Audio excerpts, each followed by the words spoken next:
So we just got off testing the new 2025 CRF450, a whole bunch of updated changes from last year's model. And what I really took in from what the changes have made this year, they really took a lot from the riders, the factory teams. They took a lot from the test riders and really did their best to really upgrade the challenges that they had with the previous model to make this a whole lot better. And I must say I was very impressed with the bike all round. Felt comfortable straight away on the bike. Overall impression was the bike was extremely comfortable. Normally a 450 is a lot to ride, and I feel like from all different levels of riders, this bike is very controllable to ride, very comfortable, and it has a wide range to it. So like when I was more in the beginning learning the bike, cruising around a little bit more, it felt really comfortable, and the more I started pushing and really trying to get the most out of the bike, it handled that really well as well. The engine package was amazing, extremely smooth through the whole power curve.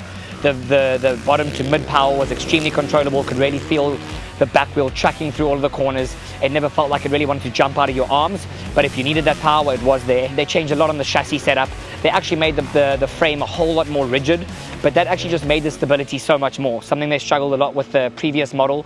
The Honda's known for their turning to always be so amazing, but they have struggled with a lot of stability feel under load, under braking bumps, on exit bumps. So one thing they really did with this bike is they made the bike a lot more rigid, but it actually gave the bike a whole lot more stability with keeping that same feel of the positive that the Honda had before with its amazing turning.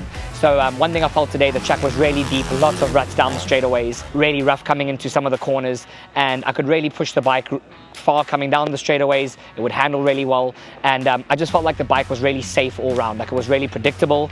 It didn't do anything where it jumps out of my arms or anything like that. So overall, of my feel of the bike, I absolutely loved it. I couldn't really find anything negative, I had to say. And then I'll just go into a couple of the changes that they made. So with chassis and suspension setup, they put a whole new bunch of parts into the forks as well as the shock. They changed the linkage, which made a huge difference. I feel like the bike was really planted through the corners on exit bumps. I feel like even when I got on the gas really hard on the exits, the bike would sit really well and never really jumped around. And I felt like the forks were really plush and controlled all the way through the stroke.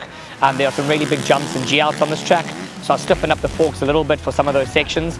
But I found for stock suspension, the bike was the bike handled really well.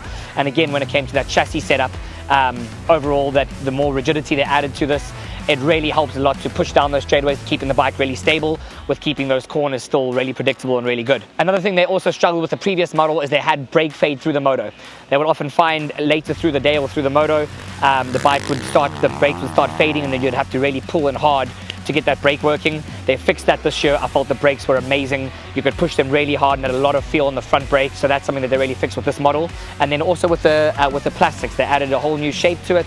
They added some new front plastics on the side here as well as the back. And one thing what they added with these plastics over here, I found it was really nice to grip with your legs. When I was coming down the straightaways and I really needed to squeeze the bike and pitch it into the corners, it felt like you had a lot of grip to be able to feel the bike under you. So that was a really cool addition that they made too with the motorcycle. So just to wrap it up, what I think was really amazing, they really took a lot from the rider's perspective of the things that struggled from the previous models, and I think all those struggles that they had before, they really added to this bike and they made those changes, and you could really feel that. And I can't really say anything negative about the bike. All around, I loved it, from when I was cruising around to charging to throwing the bike around to everything I wanted to do with it. Again, everything that I needed out of it, and out of the box, it's a really extremely competitive bike, and I don't think there's going to be many things that could beat this out of the box.